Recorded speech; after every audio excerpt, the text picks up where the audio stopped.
The first thing that I need to do is just to get your name, first and last, and the correct spelling. Okay. So if you could. Donald, L initial, Alward, Alward. And I finally figured out why. All my World War II vets always give me their middle initial, and they said, well, it was because there may be a couple of Don Allards or so. Everybody, I've noticed that a lot of them still use their middle initial because their time in the service. Well, I'll be darned. Yeah. Well, Lawrence is my middle name, but it's so long to spell that I never used it. Now, did you grow up here, or where did you? I was born and raised here in Port Angeles. Oh, really? Yes. Ah. We have one of the vets that kind of spearheaded this project. Grew up in Joyce. Okay. Guy- That's where I started school at 5 years old. It's in the old Joyce School. Oh, really? Yes. It's kind of 1932, 27/8 to 1932 it would have been. Wally Hoffman is the gentleman's I'll be name, darned. and he was Army Air Corps. He was over in the European theater, Schweinfurt, and some of those fun adventures. So now you have kind of a unique story because how and when did you get in the Navy? How old were you? Where were you? Well, what had happened, the war's going on, early in the war, and all the seniors were going in the service, and I decided that my dad went in the Canadian Army when he was 16. And I thought, well, by gosh, if my dad could have got in the service when he was young, I'm going to give it a go. So I went down to the recruiting office and told him I wanted to go in the service, and told him I was 17. I would be 17 on my birthday. And they said, well, you got to show us a birth certificate. And I said, well, I don't have one. And the recruiter said, I'll send away and get one, which he did. He sent to Olympia and got my sister's birth certificate. She's 2 years older than me. I was born October 23rd, 1927. She was born November 24th, 1925. So the recruiter, and he's come back, he says, now get this is great. I hardly ever tell the story because it's too far out. The recruiter says, I got your sister's birth certificate, but it shows that she was born in November 1925. And I said, oh, well, yes. I said, that she's my twin sister. And that's how I got in. And anyway, everywhere I went, I didn't shave then, but I was pretty well built for my age because I did a lot of swimming. And so anyway, I had the appearance of maybe a little older person. But I always walked around with a frown, macho to look older. And so that's how I ended up going in the service. My dad signed legal guardianship, and the last time my dad lost an eye in World War I. And when I got on the bus to go to Seattle, get signed up and so forth, and get on a troop train to go to San Diego, last I remember my dad, he had a big tear running down his one eye, and I'd seen him many years later. But that's the story. And I recently went over to veterans to get signed up to be on record, And I thought, gosh, if I tell them my real age, I'll get all involved. So anyway, I have in my wallet my real birth certificate. I sent for it later, and they found it. And anyway, they kept saying, gosh, you're a young-looking 77. And I said, I don't smoke or drink. Anyway, that's how that went. That's amazing, because I think of myself at 15 years old.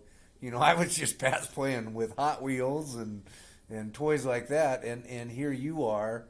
I grew up in the service. I grew up with men, doing men's things, Anyway, and I always said that when I got married and whatever, that I was going to be like some of the parades that I seen when I was a little kid, these old Civil War guys, the big beards, and I said I was going to be the oldest World War II guys And they wouldn't call me a drummer boy either. No teeth, wrinkles, but here I am. And you joined Navy, right? U.S. Navy Reserve. I had 12 years in the reserve, but 3.5 active during the war. And I stayed in the reserves and just to maintain my rate. So were you here in Port Angeles as a child when you heard about Pearl Harbor happening? Oh yes, I was in a math class in ninth grade, and Pearl Harbor. They were chatting about it, and our math teacher gave us the information on where it was located, and the whole world was upset, you know, and there were Army reserves here in town, and but a lot of that I found out later on, because when I went in the service, there was no blackouts here yet. There was no food rationing in '42. I mean, all these things transpired after I'd gone in the service. Huh. But So where'd you go to boot camp then? I went to San Diego boot camp, and I ended up as a signalman. They sent me to a signalman school, and when I graduated out of the signalman school, we operated with the Marines. Marines were schooled on the same base. Every morning at 4:30, everybody was out on the grinder, and the Navy was trying to outmarch the Marines and so forth and so on. And I grew up with Marines, and we get along great, and I love those guys. And anyway, when I graduated out of signal school, I put in to go in the Marine Corps because they needed signalmen. And it didn't work out that way. They assigned me to a destroyer that was just being built in San Pedro, California.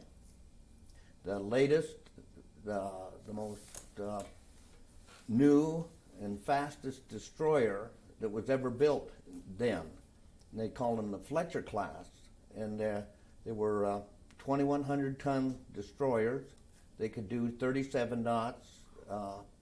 On a shakedown cruise, we did 37.6 knots. Now that's pretty fast for the ship. Was 350 feet long, maybe a little bit more, 360 or something, and it had 350 men on the crew.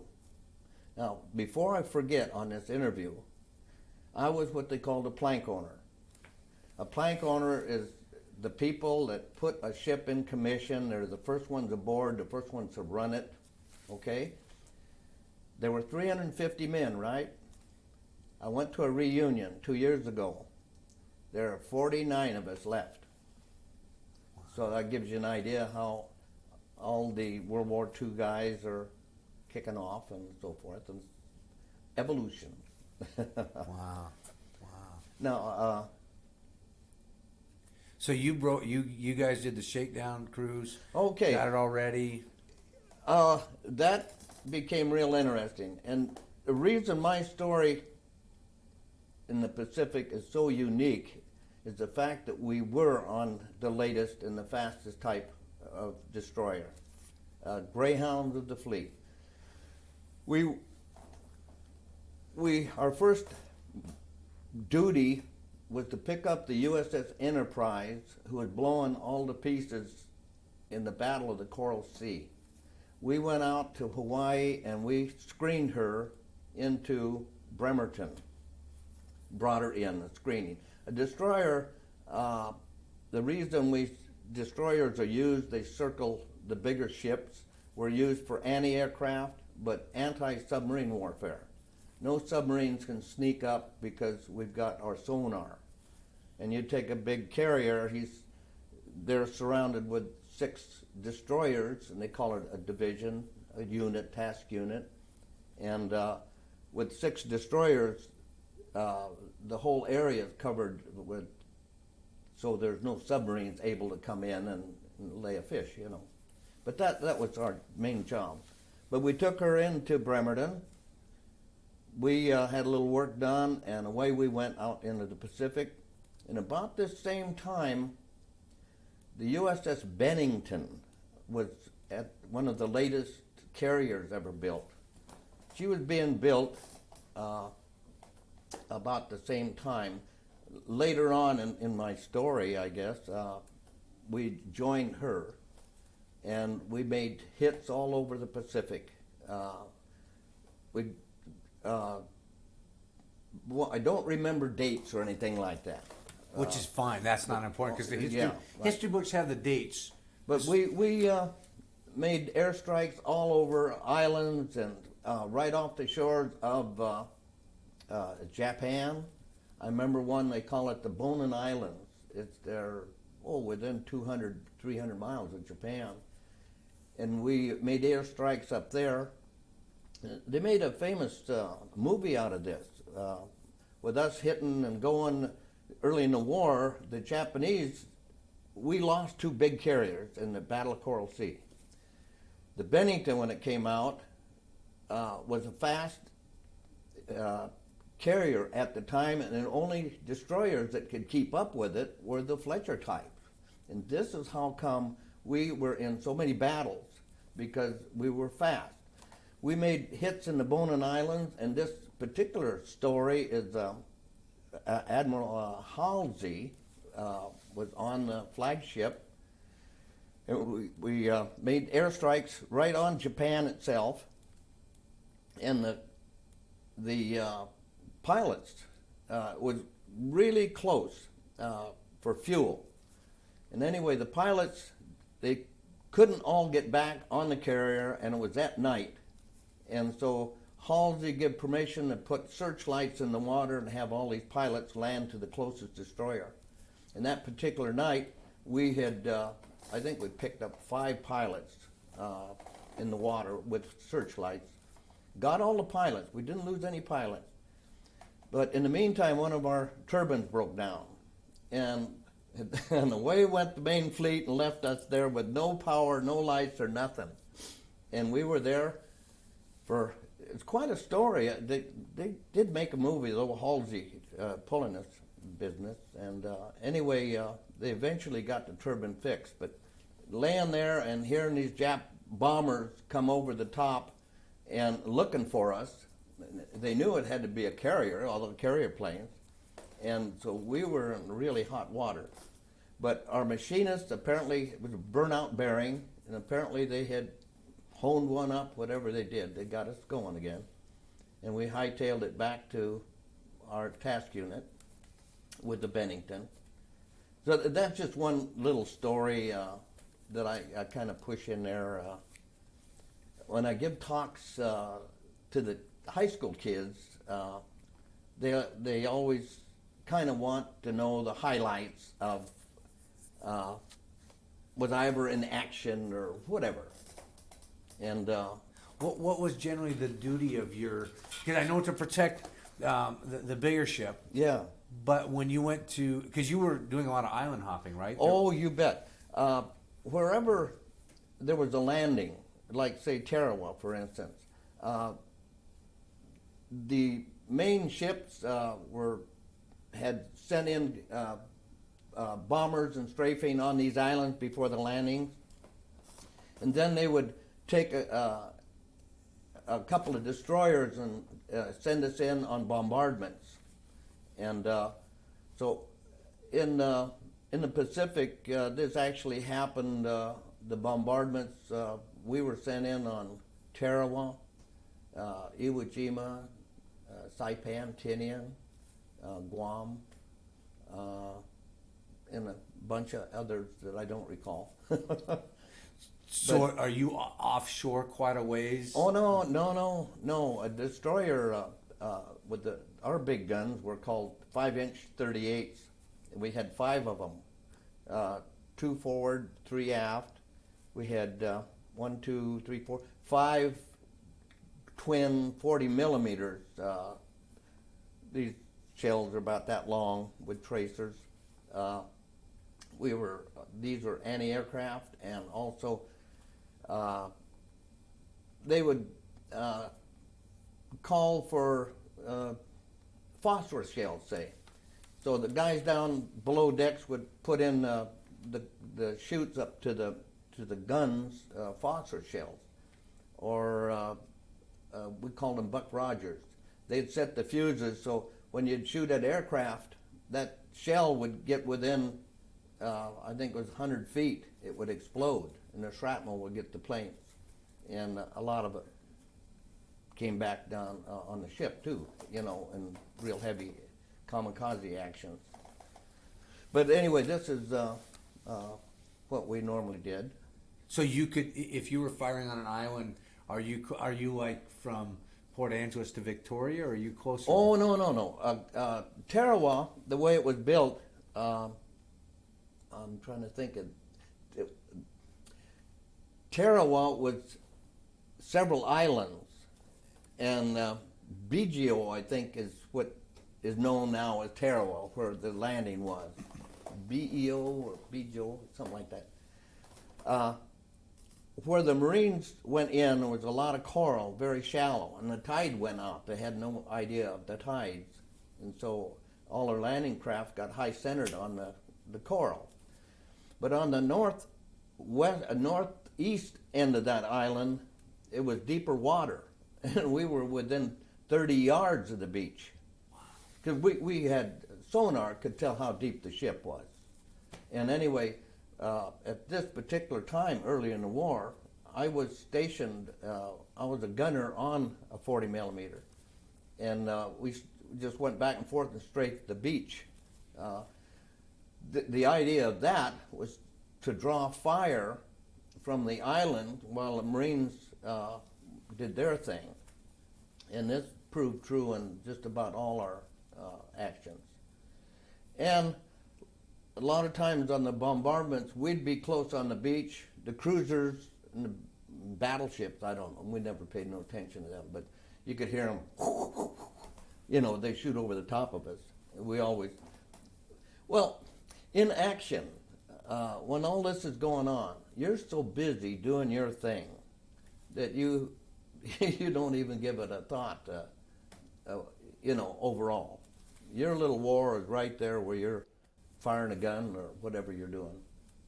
But, I've heard a lot of people say that. My war, the ground troops, my war was 50 yards that way, 50 yards that way. Yeah. You know, people ask them about, well, you know, in history it says this. It's like, I don't know about what was going on elsewhere. Yeah. I was too busy protecting my own.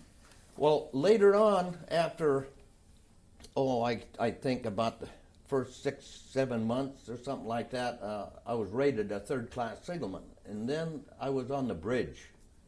And from there on, I seen everything. And I knew what was going on. You know, I had all the information. That was my job, communications. And from then on, everywhere we went, I was way up high.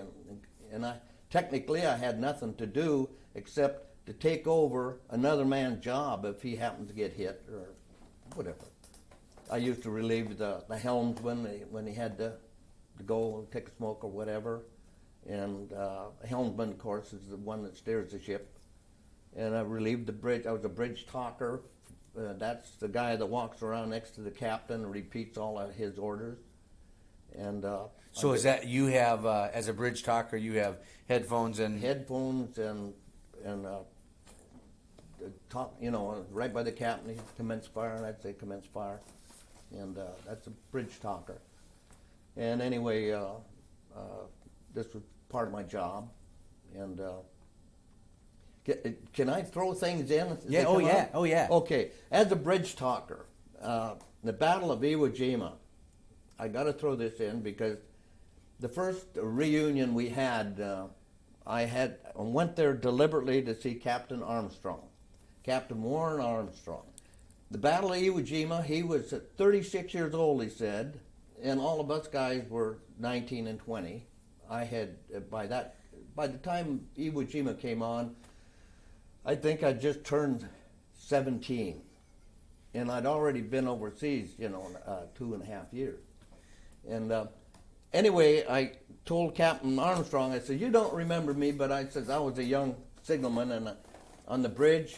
And I said, I had a little mustache. Now, I grew a mustache early in my career because I wanted people to think I was older. And I used to, nobody was looking, I'd burn matches and paint them black, see, macho. even on the ship. So, and anyway, Captain Armstrong had these great big bushy eyebrows, great, huge, and he black hair, you know, and everything. And he looked really severe, but he was one fine man.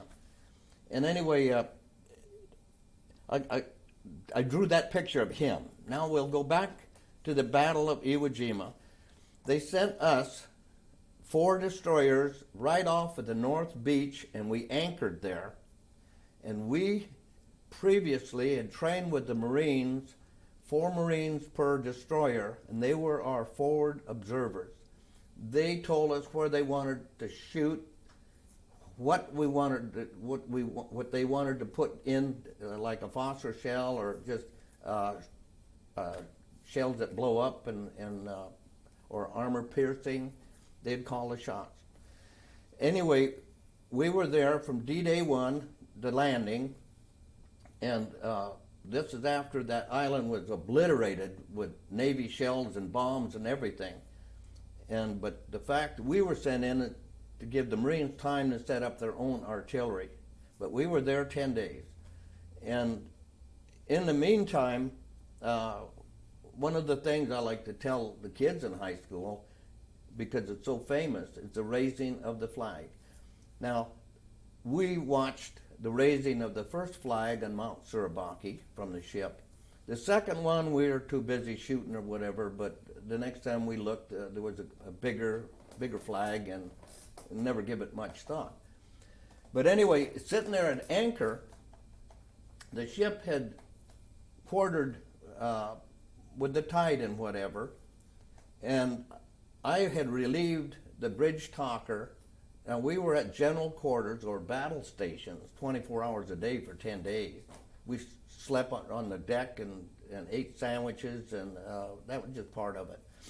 But at any rate, the ship had turned, and the number 2 5-inch 38, the barrel swung right up close to the bridge like this. And the captain's standing there, and I'm a bridge, a talker. And I thought, no, he's not going to say commence fire, because this barrel is right in front of us. And I thought, well, this old sucker can do it, by God, I can do it. And I gritted my teeth, and he'd say, commence fire. And I'd say, commence fire. And I gritted my teeth, and boom.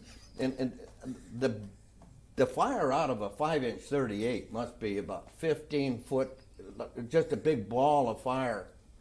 And this is the funny part, because the captain, his big bushy eyebrows were all singed. And he turned and looked at me, and he said, I guess, son, we won't do that again, will we? No, sir. Anyway, I always tell that famous story because I had reminded him of this at the first reunion.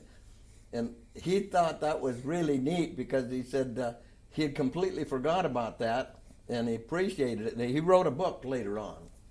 He just recently died a year ago. He was 90... what did I hear? 92 or something. Wow. All the good guys live long. What's it like when in the ship when you fire those? Does it rock the ship or slide the ship or? Not on a destroyer, but the cruisers and battleships, when they fire a battleship, if they fire all their guns in one on a broadside, it kicks them 14 feet backwards. Now our rifles, our big guns, when they're fired, well, you feel that tremendous shock throughout the whole ship, but it doesn't move the ship.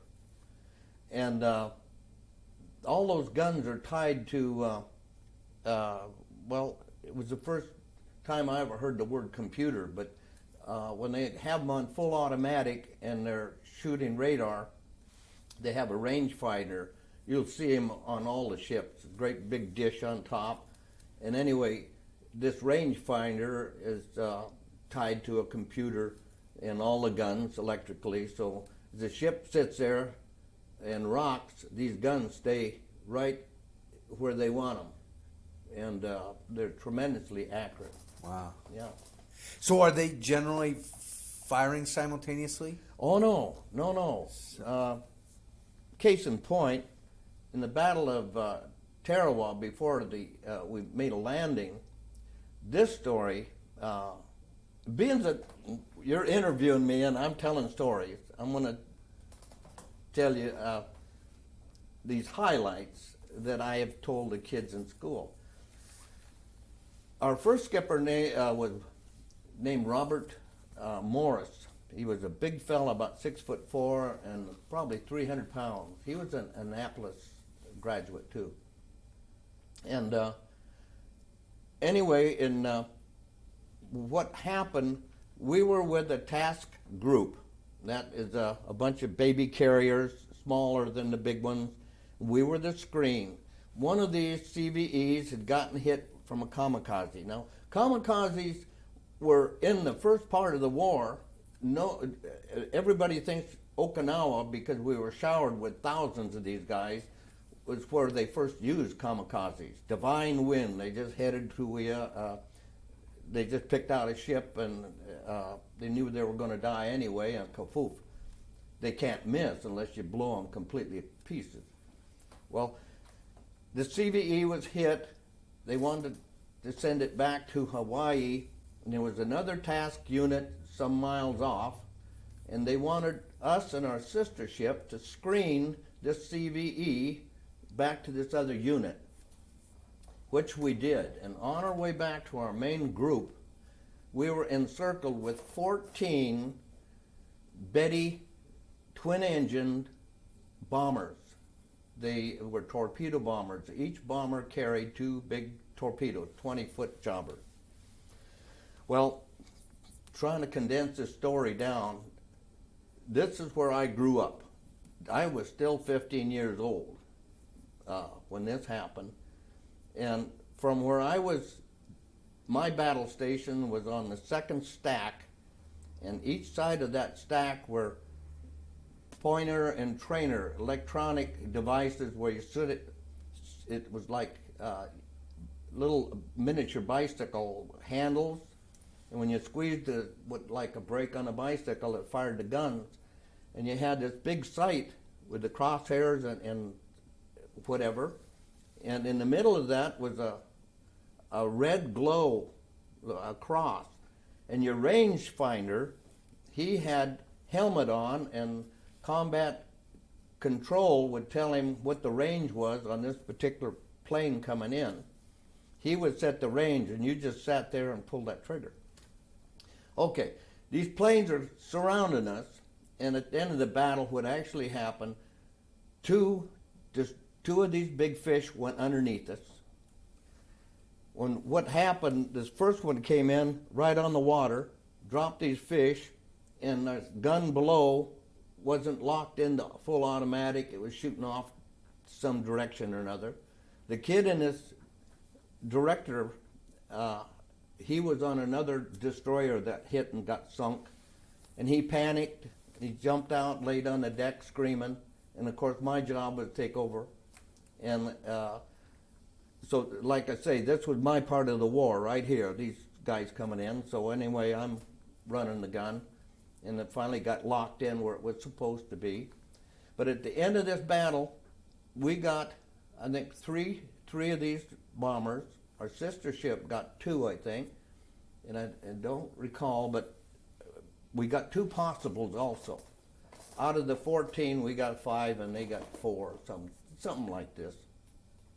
But our captain did such a tremendous job at full speed and flank, and he had the ship zigzagging, we called it. And so a lot of these fish that went down alongside of us had no problem. We didn't get hit. What actually, when they got thinking this thing over, we were such a new type of destroyer, they thought we were cruisers. And these fish were set for carriers and cruisers and battleships, and went right underneath us. Well, I was going to say that's when I grew up. I realized wearing the navy blue was more than what I expected, and we were in a war, and boy, I really grew up fast. Anyway, this kid, he went off the deep end. We eventually shipped him off to a big carrier where there were medications and so forth. We had several of these guys during the war that cracked up. Is that like shell shocked or war fatigue or it's the same thing. And that's it. They just, I mean, you see them yeah, check out. Just scream, lay on the deck and kick their feet and scream. Yeah, put me on my misery type thing. Yeah. But anyway, the captain, Bobby Morris, I shouldn't even say this. He was a big fella. He had a high-pitched voice. Before we'd go into action, he'd get on the loudspeaker. This is your captain speaking. And the whole ship, we got a big kick out of this. Because he wouldn't talk very much. He knew that people were laughing at him, you know. He was a mean dude, too. And me on the bridge, oh boy. The one time we were in some real hot area, and he had a black fella that was his personal cook and whatever. And somehow we didn't have refrigeration on it. We had refrigeration, but we didn't have freezers. So we had no way to freeze food. Keep it cool, and you had to eat it up or eat whatever. Won't get into that. But anyhow, he had on the bridge. He had a little room where he slept. They call it a captain's cabin, and he had the door open because it's hot, 110 degrees, you know, and you could fry an egg on the deck. And this personal valet of his come up with a big bowl of ice cream. God, there were about 4 of us looked at that ice cream. You ever see a dog drool? Well, I can remember that.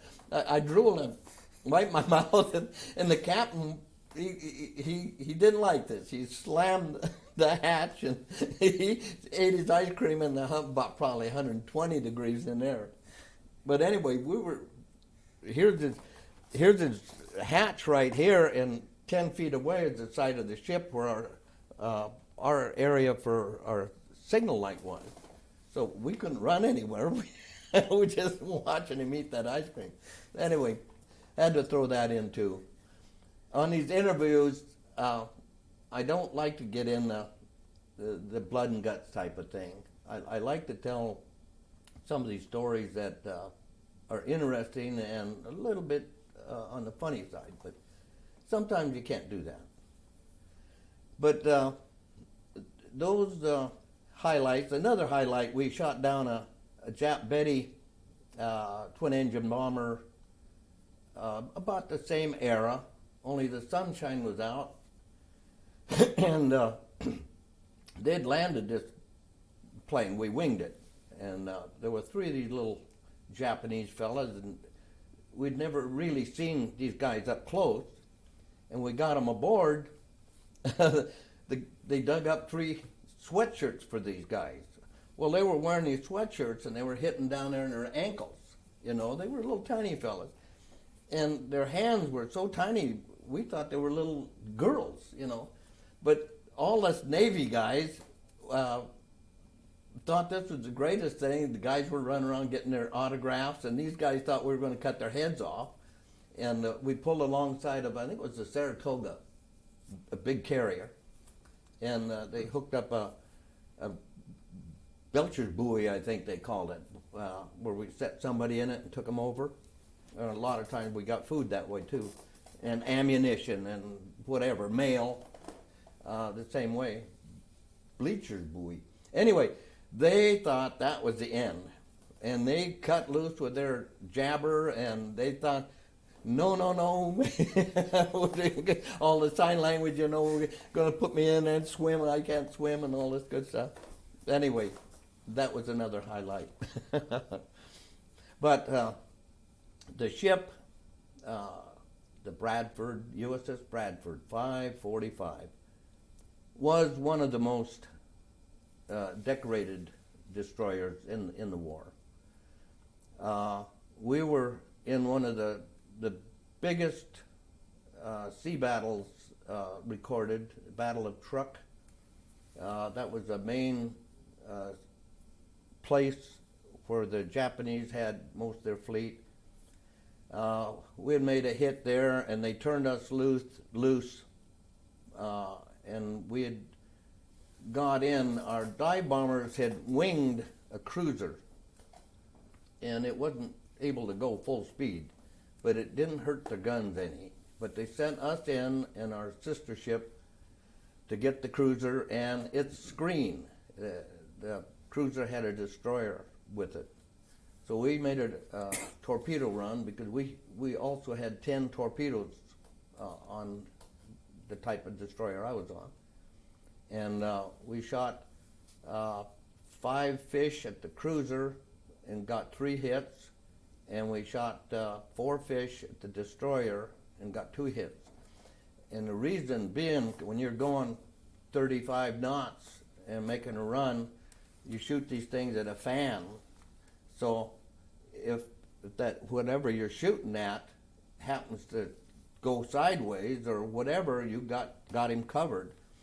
Now, when all this is going on, this cruiser was working us over with their, I think they had 12-inch shells, big guns. They had 3 of them that worked. But luckily, their boys weren't doing a very good job because they were sailing over the top of us. But there again, it was pretty exciting. And of course, we had all our 5-inch guns going. And here again, when they call for certain shells, our armor-piercing shells had an orange smoke with them. Our sister ship had blue smoke. So we could always tell our hits from her hits. But we got credit for shooting, sinking a cruiser and a destroyer, Jap destroyer, in the Battle of Truk. So can you see, when they're firing at you, are they traveling from your end where you can see them, or are they going so fast that... You're too busy shooting your own guns and machine guns to even tell what the hell's going on, what's going on, you know. And it's so noisy with all the guns going that you could never tell if somebody's shooting over. You could tell if you got hit. Is that just, I never thought about that. Is that just an overpowering sound where it's just this constant... On our ship when we're shooting, oh yeah, it's just hilarious. I mean, it just boom, boom, boom, boom, the big ones and the machine guns. And so if we were shooting on the port side, we'd have 5-inch pointed at whatever we're shooting at, and we'd have 2 40 millimeters going at the same time. And it worked about like this. The 5-inchers could start shooting at 5 miles. The 40 millimeters, when they got in within 200 yards or 300 yards, you could start shooting. And then when it got real close, we had a section of 4 20 millimeters, they're about that long, on each side of the ship that could, you know, cut loose. And when things got really close, like the Battle of Tarawa, where these twin-engine bombers were flying around us, dropping fish, these 20 millimeters were really going crazy. They changed their barrels about every 4 seconds as they turned red hot. You know. So when they change, is it a rotation to change them, or do they physically have to take them off? No, they got asbestos gloves. They grab the barrel and just give it a half twist and slap the other one in, like a lock and breech on a rifle. Same thing, yeah. Wow. But anyway, so they were that close when they were dropping the fish at you. I mean, you're... Oh, boy, just boom, right over the top of us. And, of course, all their machine guns are going, too. And, oh, yeah. If you ever watch, what is it, Battles at Sea on the History Channel? Uh-huh. I've never missed it. And because a lot of those were in there. And the Battle of Iwo Jima, there's some old shots where I can see our ship. We were firing and somebody got the picture. But anyway, in the World War II, our ship is credited with 12 major battles. We were in, they call them campaign ribbons, but what they were battles. In the first 2 years, we were in 9, and then we had to go get rebuilt. And another thing, rebuilt, they put a freezer in us. We, during the war, running with carriers, and these guys would get shot up and come back or be out of fuel or whatever, they'd always pick a destroyer to land by. And during the war, we picked up close to 72 pilots. And every time a pilot would come down in the water, we'd race to get him. And not only to help the guy and save his life, these guys always said that the reason we did that is to get free ice cream, because we'd pull alongside the carrier to return the pilots, and they'd give us about 20, 30 gallons of ice cream. And of course, we had to eat it right away because it would melt. And I run into one of these pilots not too long ago.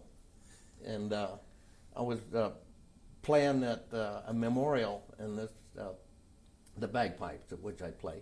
I was playing at a memorial, and this older fella and his wife in Squim got chatting with me because I was in my military clothes and everything.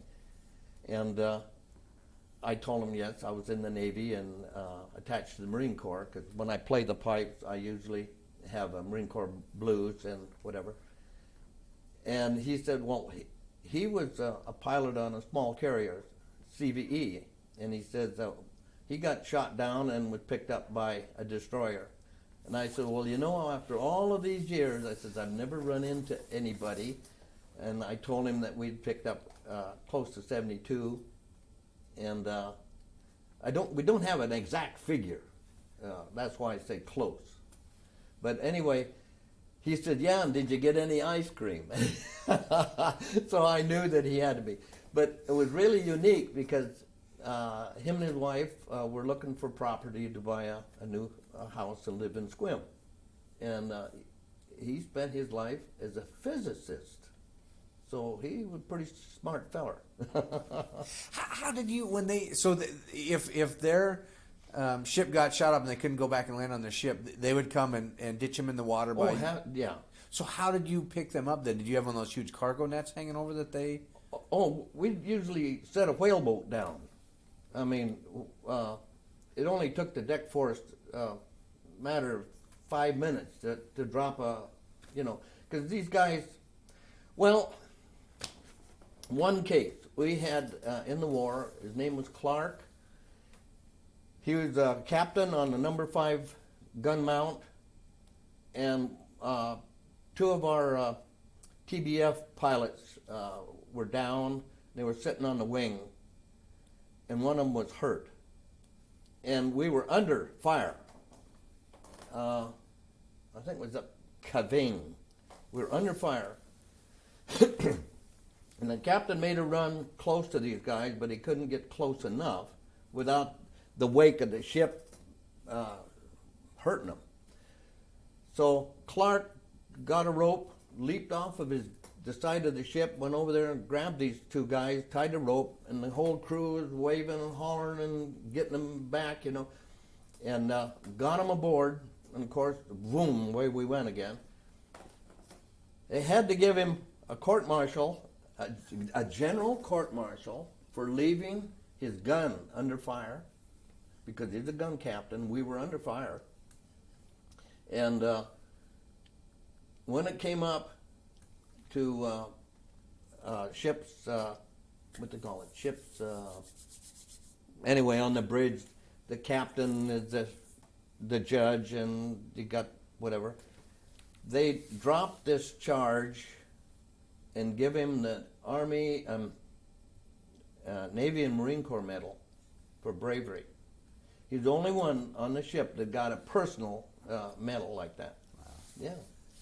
And so that was kind of unusual. Yeah. But there was so many of these feats that happened. We were off in Japan after doing something, and it was similar weather like what we got now. Foggy, rainy. And we had this on our radar, a whole bunch of ships, little ships. And anyway, the whole fleet decided they weren't boats, they were whales. And the whole fleet went around them like this. There were about 150 great big whales, and they were feeding their little babies. And we thought that was pretty neat. Wow. Yeah, that was close to the end of the war. Did your ship take much of a beating? Okay, that leads me to another sea story. In the Battle of Okinawa, Iwo Jima was the next to the last bloody battle in the war. Okinawa ended up as being one of the most ferocious, bloody battles ever. And anyhow, the destroyers were used in the Battle of Okinawa as the radar around the island and to catch these kamikazes coming in and to let everybody know where they were coming. In that battle, there were 55 destroyers that were the screen. 3 destroyers out of the 55 were the only 3 that didn't get hit. 55 destroyers, I think 30 of them got sunk, but 55 got hit and sunk. Our ship was one of the 3 that never got hit. We had 2 destroyers right alongside of us. That one got hit, the other one, the Shubik, got hit in the bow with a kamikaze and blew the whole bow off. And we were used to pick up survivors. And my job then, when somebody's in the water, because like I said earlier, I was a swimmer, they used me as a sea rescue detail. They tied a rope around me and I would go out in the water and pick up survivors. But they were able to get a whaleboat in the water and started picking up survivors. And the Army had, on every picket station, they were all numbered around the island. The Army had LPDs or some darn crazy looking boat, but they put them out in the same area to pick up survivors. So we got underway again so we could be the covering fire to protect the people picking up, the rescuing. And my Captain Armstrong wrote a tremendous summary of the Battle of Okinawa, where we were involved in. And we were under a lot of fire. We had kamikazes every day. We had them blowing up right over the top of it. Also on that job, we had 4 CAP fighters, Combat Air Patrol. They were manned. One day they'd be Marine pilots, the next day they'd be Navy pilots in these little Wildcats. And we were in direct communication with them and telling them where the bogies were coming in and so forth. And there were many times where we were shooting at a kamikaze, like this one particular day. We were firing at this one just coming in on us, and the CAP was right on its tail, and everybody was screaming cease fire because we might hit our own, and it'd get pretty emotional,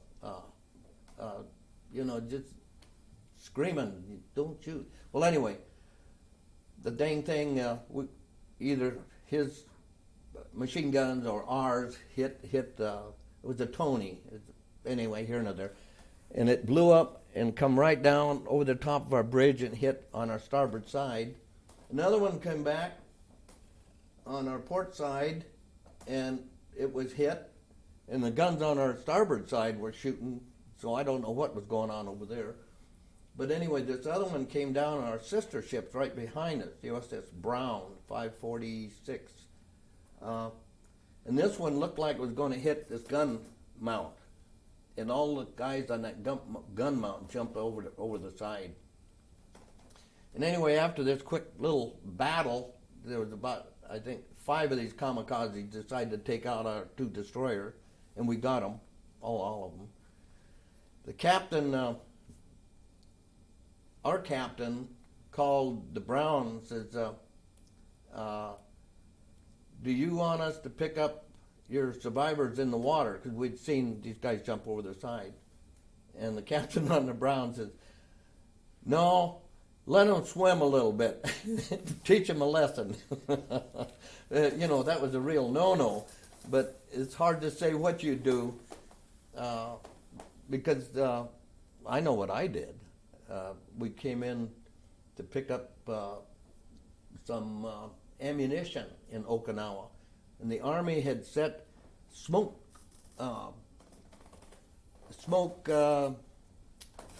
they had little boats running around in like fog. And they had the whole harbor just socked in with fog. And anyway, it was only so high because all the masts of all the ships stuck up.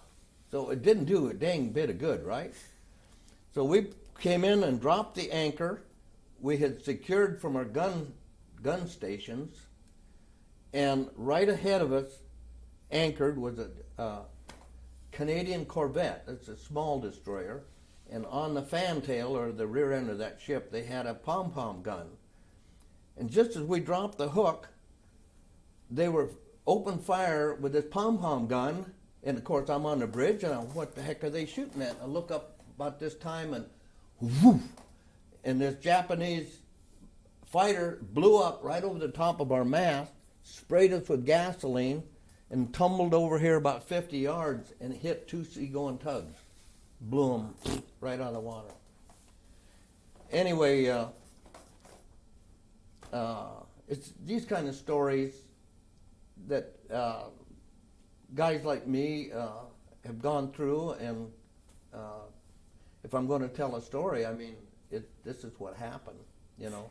Are you in a constant state of fear, or does No. If you were, you couldn't do a job. You had a job to do, you know, and you were part of a big thing. At this time, the Battle of Okinawa, we had a fleet. It's hard to believe. If they put them boat to boat, they probably would have reached clean back to the United States.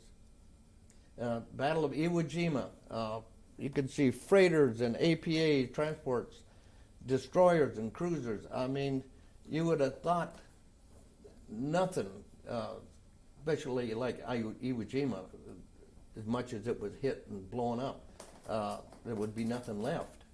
In the same way, Okinawa.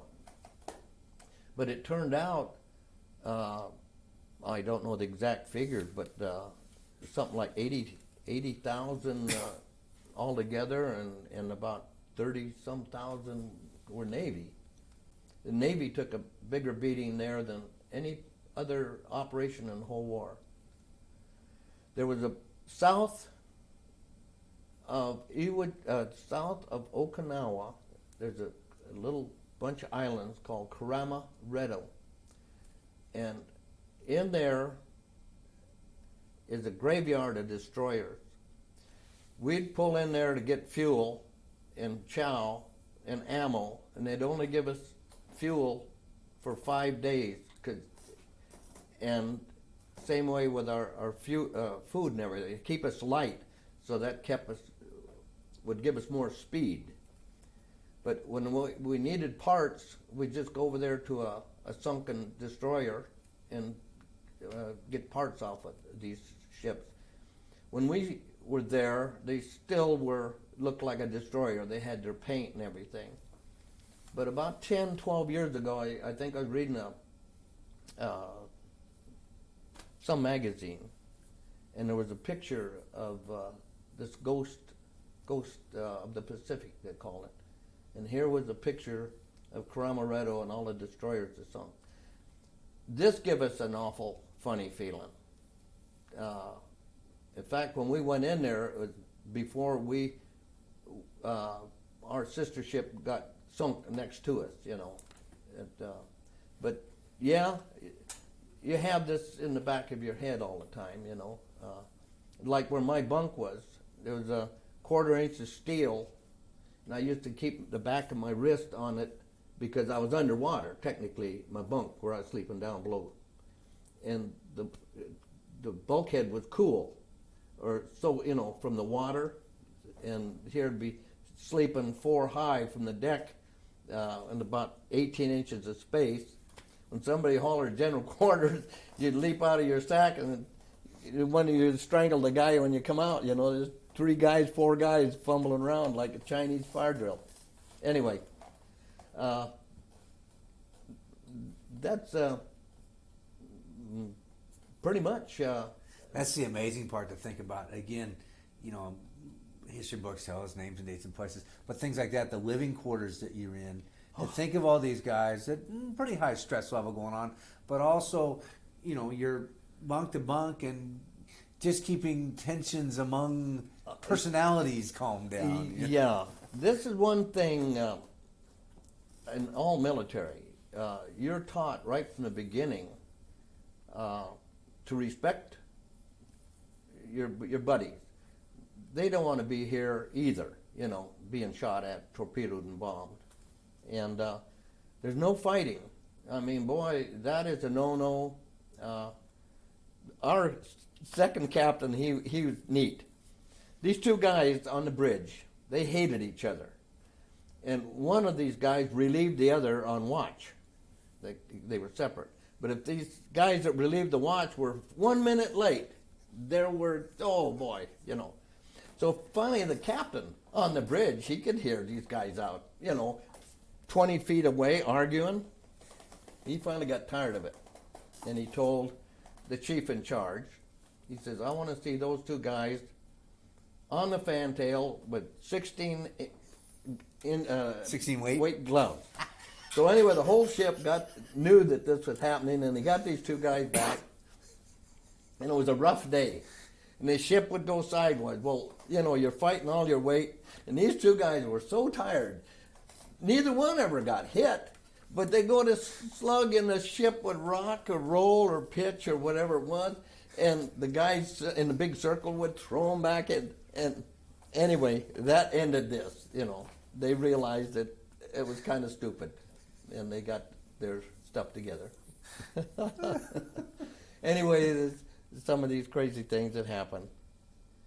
Now, you talked a little bit earlier about this, and we don't need to go into too many details, but here you are, a 15-year-old boy getting in the service, and you know, I know a lot of 15-year-old kids that just go in to play sports and get in the locker room and the showers tough for them. You're thrown in an environment where you're going through boot camp and all that, so what is that like with all the medics and inspections and things like that as a 15-year-old kid? Well, the whole thing is, I think in the back of my mind is, my dad did it in World War I guess I can do it. And these guys are looking around, they weren't any tougher than I was. I felt this way. And I guess people now would say I was a little cocky. I guess I had to do that to put on an act when I look back at it. And like I say, that mustache thing, I never forget that. And eventually it grew out. You know, this mustache has been on ever since my whole life. Yeah, since it got dark. Now I should go back to the burnt match because it's white. How old were you when you got out of the service? When you came back? I think I just turned 19. So you weren't even old enough to drink yet when you got out of the service? No, not really. And you'd been over to one of the major events of history. Right. There's very, when I play and see all these veterans and everything, a lot of them wear the ribbons on their covers and stuff. There's very few guys that have ever been on ships that were decorated like the one I was on. Yeah. Wow. Yeah, it's that's why when I give these talks to high school kids and stuff, Tommy the McEwen, the one that you had here before me. Him and I, we've been on different work jobs, guard duty, where our Marine Corps League gets so much money, and we we spend hours going over all these different things that we witnessed, ourselves in the war. Yeah, there was a lot of empty spots. One of the things that stands out that I like to tell, because I have a message that I actually sent. It was after the war, about 10 days, and we were patrolling in the East China Sea, and everybody, they had what they call a rope yarn Sunday, and that's traditionally in the Navy on a Wednesday afternoon. They let everybody that isn't on watch do their thing, and it was set aside to mend your pants and wash your clothes and just generally goof off. So this particular day, and our sister ship, the USS Wiley, was cruising about 30, 40 yards from us. And we were probably going maybe 10 knots. Sun was shining, the seas are blue, and the war's over, and we're all talking about what we're going to do, and so forth and so on. And so help me God, where this plane came from, nobody seems to know, but it was a pontoon, double-winged biplane with a 500-pound bomb, and dropped that sucker right between the two ships. The water sprayed up over the deck, and everybody automatically run the gun stations. They didn't have to ring the horn or anything. And we got our number one gun station, got the first round off at this thing, and he was going just down over the water out of sight. And our anyway, that's the story. And the captain sent a message, which I have a copy of. Claim the Bradford and the Wiley should claim the last shots of World War II fired at the enemy. Too bad we missed the, in parentheses, B. And I think I got, we actually, we've got that down somewhere officially, and I have a copy of that. Wow. Taking pictures. Yeah. Yeah. Wait, so now, two things. We'll get to the pipes in a second. Okay. The bugle, did you play that in the service, or did you learn to play the bugle? No. Like I say, they had me down as being cocky. And a friend of mine, in 1959, had a set of bagpipes, but he didn't know how to play. And I said, golly, I said, Mac, I'd love to play them things. But I said, probably I'd make a better drummer. You learn to play them, and I'll learn to play the drums. And he laughed at me, and he said, oh, no, Don. I think I was 32, 37, somewhere there. I can't figure it out. He said, no. He said, you're too old. He says, it says right down in the books that you got to be 7 generations of pipers to be a piper. And I thought, this is a bunch of horse stuff. And that was all it said. So anyway, I proceeded on my own to contact. I finally got somebody to tell me I could write somewhere to Scotland and get some information how to play these suckers. So anyway, I learned how to play them. And eventually had a band. We had a heck of a good band. And I was a mean pipe major. They had to do it right. And we got medals from all over.